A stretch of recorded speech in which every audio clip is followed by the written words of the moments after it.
In this Diablo 4 video, I'm going to be showing you my Reaper build, which is a Necromancer build that uses shadow damage and is a melee Necromancer that plays solo with no minions. So if you've been looking for a good solo melee Necromancer build, then this video is for you.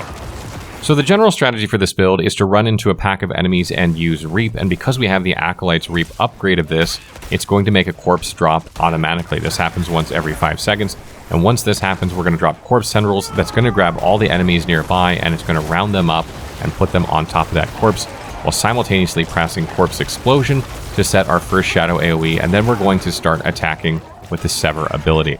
I like to use Sever here until I'm out of essence, or I've set vulnerability on all the enemies, which is every 4th attack, and then continue to press Corpse Explosion to detonate corpses, finishing anything else off. One really great addition to this build that I got just after I filmed the Blightlord gameplay is the Howl from Below gloves. This is a unique gloves. It makes your Corpse Explosion deal more damage, you cast it faster, and it makes skeletons run out at enemies and then explode into pools of shadow damage in this case.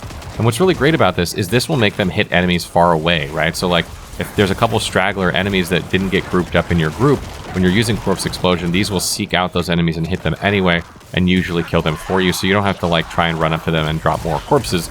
You can make better use of the corpses that are already on the battlefield. So you might be wondering, well, how does this work in a boss fight where you have no corpses from a boss, you have no Reapers that are attacking bosses to drop you extra corpses like we had in the Blightlord video? Well, the trick to that is the same trick that we had in that video, which is Hewed Flesh. Hewed Flesh makes it so that you have a 12% chance when you lucky hit with any damage to create a corpse. And because the shadow damage from Corpse Explosion, the Blight upgrade of it ticks over time, every time that ticks, you're going to have a chance to trigger an additional corpse, and once you get a couple of them on the ground, this becomes more and more ticks on enemies, and this prompts more and more corpses. So even on a boss, if you can get 1 or 2 corpses down, you're easily going to be able to change these into more corpses that'll create more corpses and then more corpses, and you'll constantly be able to deal damage to a boss. You can see a boss fight here, where I'm attacking a boss no problem, and then also a world boss that this works fine on. I also have Iron Maiden in this build, and that's for more essence. A lot of times when you're fighting a large pack of enemies, you're going to run out of essence, because we're not really set up to manage our essence outside of using Corpse Explosion. But this will give you a quick burst, giving you 5 essence per enemies affected. So if you drop this on like a group of like 10 enemies, you're going to get 50 essence instantly, which is really nice. And it'll also increase the damage that they take, and it will also heal you for a bit after you kill these enemies. So if you take a bunch of damage while you're standing in melee range, this is going to heal you up afterward, which is fantastic. So for Corpse Tendrils, you can use either morph at the end there. You can use the one that sets vulnerable on the enemies. Usually I find enemies die fast enough anyway. And the other morph gives you a 30% chance to drop a Blood Orb when dealing damage to enemies. Blood Orbs are really good for this build because they heal you while you walk over them, and this is going to give you extra healing while you're fighting groups of enemies and help keep your health topped up while you're facing the whole horde by yourself. And also because of the fast blood aspect, you're going to reduce the cooldown of your ultimate ability when you pick these orbs up. So getting more orbs means you're going to be able to use Bone Storm more often, and that's fantastic. And obviously this brings us to Bone Storm, which is our ultimate for this build, and I really like this because it reduces the damage enemies do to you while they're standing in it, which is nice because if you're a lone melee Necromancer, you're going to want to make sure that you don't die. We have a lot of survivability in this build. And we also have the aspect of Ultimate Shadow, which makes it so it converts the damage of this to shadow damage, so we can take advantage of all of our shadow damage, passives, etc. when we're using this ability. But also we have another aspect here that makes it so that we have a barrier for 5% of our max health in this case, every time that this ability ticks every second. So this is going to give us a damage shield, it's going to reduce damage we take, it's going to deal damage to enemies, it's going to proc corpses to spawn from hitting enemies via lucky hit. So this is a really, really strong ability, allowing us to go into packs of enemies with elites, a lot of elites, and come out and live. Another important passive here is Grim Harvest, which gives you 6 essence back when it's fully maxed out for each corpse you consume. Since we consume constantly with this build, this is going to fill up your essence, allowing you to use Sever to help generate more corpses that you can then use into Corpse Explosion.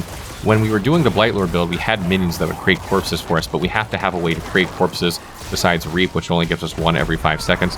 And Sever is really our means of doing that, but it uses essence, so we need to, be able to replenish that, and this is the way we do it. Fueled by Death gives you increased damage after you consume corpses, so that's really great for this build. And Death's Embrace also reduces the damage of close enemies while also increasing your damage to close enemies, so this is really good because you're a melee character. We also basically take all the shadow passives here. I only have 1 point in the stun because the duration of the stun is not as important as the stun itself in most cases.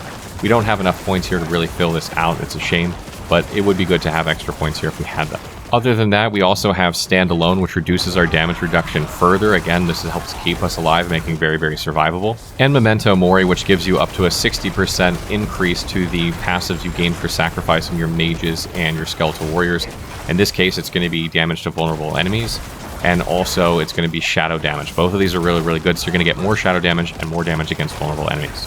And then finally, obviously, we have Shadow Blight, which makes it so we deal increased damage to enemies that are afflicted by our shadow damage. And also so that, you know, every so many damages they take, they're going to explode, dealing shadow damage. So you kind of build up explosions on them. Talking about aspects, let's talk about the defensive ones first. First, we have Aspect the Protector that gives us a damage shield when we're fighting elites. This is important for those pulls. Those are the hardest pulls, particularly on higher Nightmare dungeons. And that's going to give you a little cushion there so that you don't die real quick during a thrash pull or a pull with a bunch of elites. Then, as I mentioned, we have Aspect of the Shielding Storm, which gives you another barrier when you use Bone Storm. This is great for getting a second barrier when you pull into like a large group, kind of doubling up on your barriers, making you very, very hard to kill. Then I also have Aspect of the Embalmer here, which gives you a chance to generate a blood orb when you use Corpse Explosion. This is going to heal you, which helps keep you alive, but also help to shave 1 second off of your cooldown for your ultimate. So this is a double whammy here and is really good for this build. And then I also have Enduring Aspect, which makes it so when you become injured, which is like really low on health, that you become unstoppable. And this is great for preventing you from dying in situations that would normally kill you. It has a rather long cooldown, but it's usually once per pull this will trigger it. You shouldn't be using it that often, but it's kind of a fail-safe in case you get into a situation where, you know, you really need to get out of it. I also have Wind Striker Aspect here. This makes it so when you deal critical damage, you increase your movement speed. I max rolled this, so this is really great. Everyone complains that Necro has bad movement speed, so I put this on boots that give you movement speed after you kill an elite that have movement speed on them by default, and also give you movement speed when you critically strike. This makes you move around a lot faster, and I think people will appreciate that as they move through dungeons. Offensively, I have the Cadaverous Aspect. This makes it so that when you consume a corpse, you make it so that your next core skill, in this case Sever, is going to deal increased damage. So as you pile up those corpse explosions very, very quickly, you're going to get more damage with your next Sever attack. So you should try and use a couple of corpse explosions at least before using Sever each time to be efficient with your essence. And as I mentioned in the Bloodlord video, I like to use a wand for this build because it has faster attack speed, meaning corpse explosion is going to go faster, but it also has increased lucky hit chance by default, making it so that you're going to trigger that Hued Flesh passive a lot more often, which will generate you more corpses in general. And in the offhand here, I have a shield. This blocks incoming damage sometimes, which prevents a lot of damage to you as a melee character. This helps improve your survivability, but they also natively come with Thorns. And Thorns is really great for this build because Thorns can trigger actual corpses to generate from enemies when they deal damage to themselves from attacking you because of the Hued Flesh passive. So this is a great way to get extra corpses without having to do anything. And lastly, we have the Blighted Aspect, which increases our damage after the Shadow Blight triggers on 10 different enemies, essentially. So this is really, really good for boosting your damage in big trash pulls. So you'll see it might start off slow, and then all of a sudden your damage just ramps up, and that's because of this aspect. There are obviously other aspects you can use in this build. These are the ones that I like and the ones I found able to move around on these equipment. But you get the general idea here. You need survivability. You're trying to look for things that increase your shadow damage and your damage with your core skills, in this case Sever or Corpse Explosion with Howl from Below. So you get the idea. Those are the things you want to look out for on other aspects should you get them. And then lastly, talking a little bit about the Paragon here, I'm using the Territorial Glyph early on, and that's because it increases your damage to close enemies, but also gives you damage reduction. This is probably not the best offensive one to have, although it does give you some offense, but it also gives you defense. And again, this is a very, very tanky build. The damage is not the most insane damage you'll ever see, but you can walk into a pack of 6 elites by yourself as a Necromancer, kill them all, and come out without hardly taking any damage, which is not something a lot of builds can do. And then lastly, the legendary board we're going for here is Wither, and this makes it so that you have a chance to deal increased damage when your shadow damage ticks. This is vastly going to ramp up your shadow damage once you get it. You can see here I'm just a few nodes away.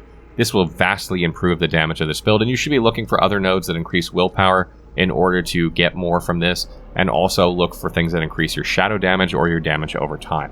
So that wraps up the Reaper build. I hope you guys found this interesting. The fact that you can play a solo Necromancer melee build is really, really fun in this game. We still have the Defiler build coming. We have more builds coming as well at level 50, and then we will eventually make our way up to tier 4 and get those builds out as well.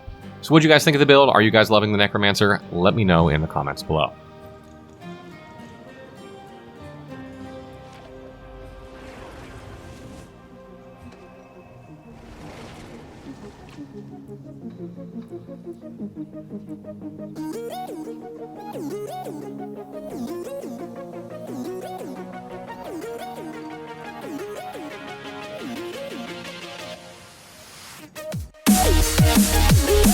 Bye.